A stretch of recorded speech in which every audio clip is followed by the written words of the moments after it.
Hello everyone, welcome back to my channel. Before starting the video, please subscribe and keep watching for more details videos.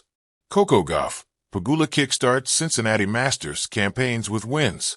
Cincinnati, number 2 seeded Coco Gauff mastered herself and opponent Wang Xinyu with a 6-3, 6-2 victory in 70 minutes to reach the third round at the Cincinnati Masters. Gauff has now won her 6th opening match and 8 WTA 1000s this year. She'll meet number 32 Diana Yastremska, a 6-4, 2-6, 6-2 winner over Victoria Tomova on Tuesday. Gauff has beaten Yastremska 3 of 4 times. Gauff is one of 8 Americans in the WTA rankings top 50 and the 5th to advance to the third round. Saturday saw number 5 Amata Anisimova, number 6 Madison Keys, and wildcard Taylor Townsend get through. On Sunday, Gauff was joined by another 21-year-old, Ashlyn Kruger, who was a 6-4, 0-6, 6-3 winner over Anastasia Sevastova, WTA reports. Later, number 4 Jessica Pegula equaled her former doubles partner with a 6-4, 6-3 victory over Kimberly Birrell. Next for Pegula is number 31 Magda Linette, who beat Rebecca Shramkova 7-6-4, 6-0. Only Aryna Sabalenka, 47, and Iga Swiatek, 44, have won more matches this year at the WTA level than Pegula's 37. Number 8 seed Emma Navarro fell to qualifier Ella Seidel 6-4, 1-6, 6-4. Seidel, a 20-year-old German ranked number 124, gets the winner of the later match between Americans Katie McNally and McCartney Kessler. Earlier, number 7 Jasmine Paolini advanced in 2 fluctuating tiebreak sets, 7-6, 2, 7-6, 5, over Maria Sakkari.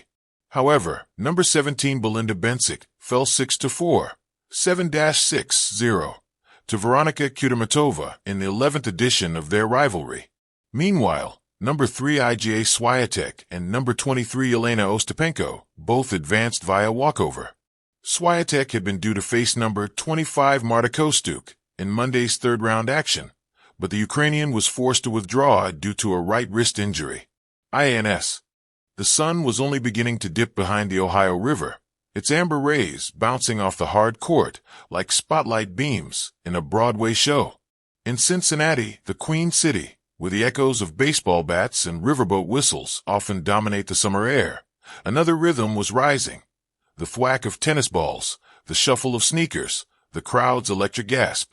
It was day 1 of the Cincinnati Masters, and Coco Gauff and Jessica Pegula had arrived with more than tennis bags. They brought momentum, fire, and the hopes of American tennis faithful. Chapter 1, The Cincinnati Cauldron. There's something about Cincinnati.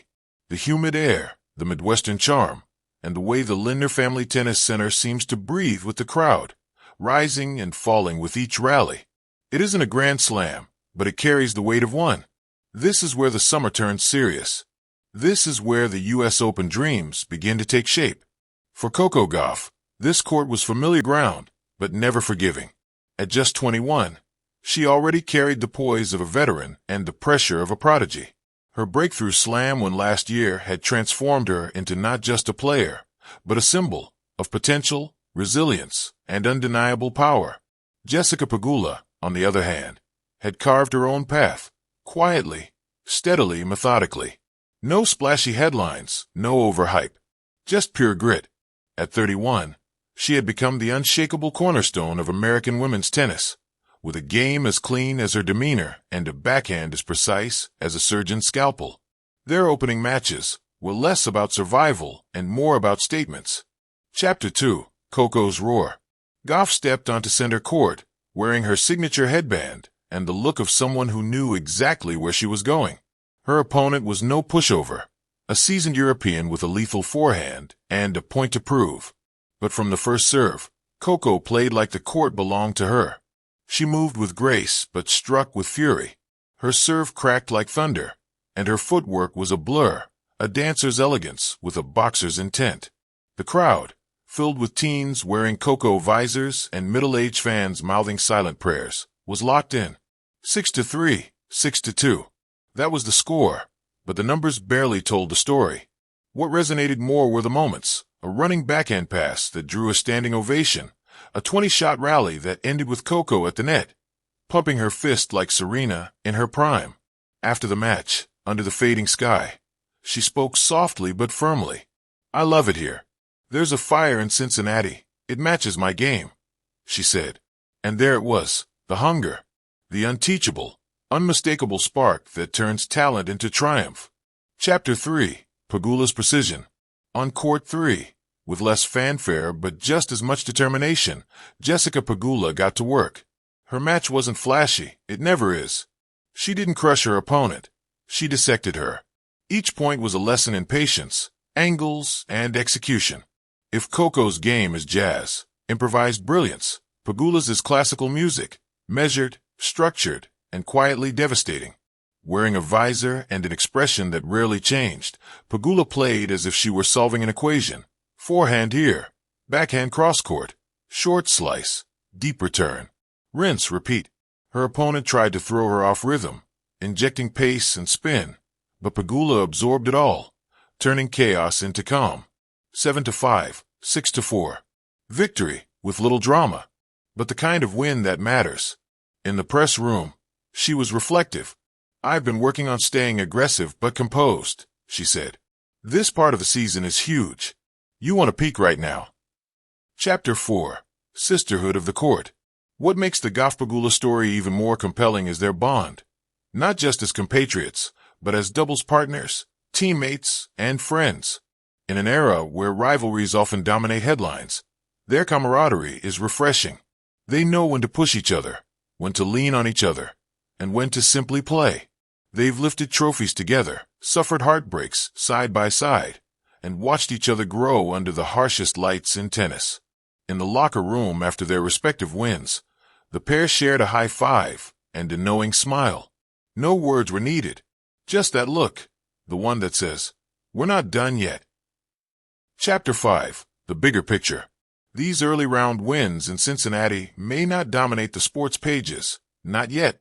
But for those who understand the rhythm of the tennis calendar, they matter. They signal readiness. They reveal intent. Coco Gauff isn't just here to entertain. She's here to win, to build on her slam success, to assert herself as the face of a new generation. And Pegula isn't just a top seed. She's a rock. The player who, week after week, proves that hard work still beats hype. And for American tennis, it's a beacon.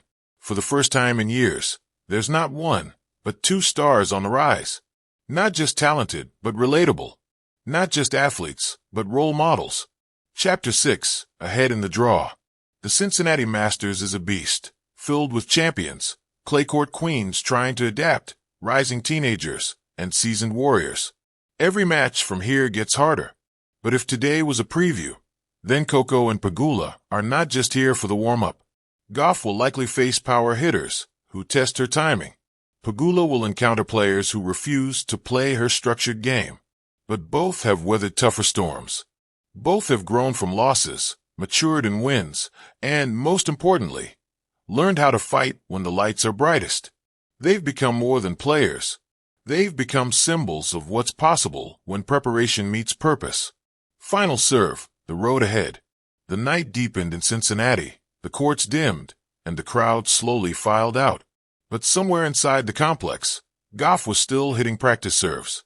And Pegula? Reviewing footage, most likely, already planning her next opponent. Because champions don't just play matches. They build campaigns. And in this campaign, the battle has just begun. But if day one was any sign, the queens of the Queen City are ready to rule.